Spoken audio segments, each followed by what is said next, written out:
നമ്മളിപ്പോൾ കാണാൻ പോണത് പാലക്കാട് ജില്ലയിലെ തത്തമംഗലത്ത് നടക്കുന്ന കുതിരയോട്ട മത്സരത്തിൻ്റെ കാഴ്ചകളാണ്. കുതിരയോട്ടം കാണാനായിട്ട് വന്ന ആൾക്കാരുടെ തിരക്കാണ് കേട്ടോ ഇത്. റോഡിൽ ഇറങ്ങി നിൽക്കുന്ന ആൾക്കാരെ മാറ്റാനായിട്ടാണ് കരിവേഷം കെട്ടിയ ഈ ആൾക്കാരുടെ വരവ്. നമ്മൾ റോഡിലോട്ട് ഇറങ്ങി നിന്ന് കഴിഞ്ഞാൽ ഇവർ നമ്മുടെ മേലെ കരി തേക്കും. 2 വർഷത്തിലൊരിക്കൽ നടക്കുന്ന തത്തമംഗലം അങ്ങാടി വേലയുടെ ഭാഗമായിട്ടാണ് ഈ കുതിരോട്ട മത്സരവും നടത്തുന്നത്. 3 മണിക്ക് സ്റ്റാർട്ട് ചെയ്ത് 6 മണി വരെയാണ് ഇവിടെ കുതിരോട്ടം ഉണ്ടാവുക. സ്റ്റാർട്ടിംഗ് പോയിന്റിനടുത്തായിട്ടാണ് നമ്മൾ നിന്നിരുന്നത്.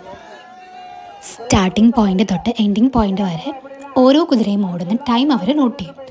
ഏറ്റവും ലോവസ്റ്റ് ടൈം എടുക്കുന്ന കുതിരയായിരിക്കും വിന്നർ.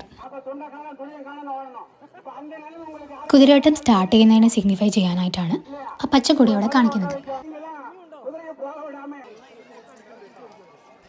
ഇപ്പോൾ കടന്നു പോയ കുതിരയ്ക്ക് ഒട്ടും തന്നെ സ്പീഡില്ലായിരുന്നു.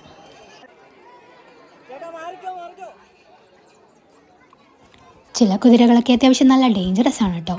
അടുത്ത് നിന്നാൽ നമുക്ക് നല്ല തൊഴി കിട്ടും.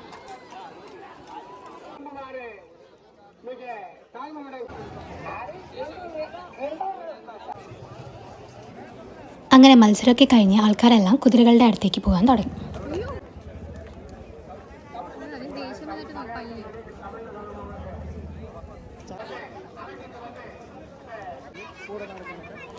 ഇനി ഇങ്ങോട്ട് സമ്മാനം വാങ്ങിക്കുന്നതിനായിട്ട് കുതിരകളെല്ലാം അങ്ങാടിവേല നടക്കുന്ന ശ്രീ വേട്ടൈ കറുപ്പസ്വാമി ടെമ്പിളിലോട്ടാണ് പോണത്. റോഡിലൂടെ നടക്കുമ്പം കുറേ കുതിരകളൊക്കെ സമ്മാനം വാങ്ങിച്ചു വരുന്നതായിട്ട് കാണാം. ഇതാണ് മുൻപ് പറഞ്ഞ ശ്രീ വേട്ടൈ കറുപ്പസ്വാമി ടെമ്പിൾ. കുതിരയോട്ടം സ്റ്റാർട്ട് ചെയ്യുന്നതിന് മുന്നേ ഓരോ കുതിരകളും ഇവിടെ വന്ന് തൊഴുതിട്ടാണ് പോവാറ്. അപ്പോൾ ബൈ അണ്ടിൽ നെക്സ്റ്റ് ടൈം.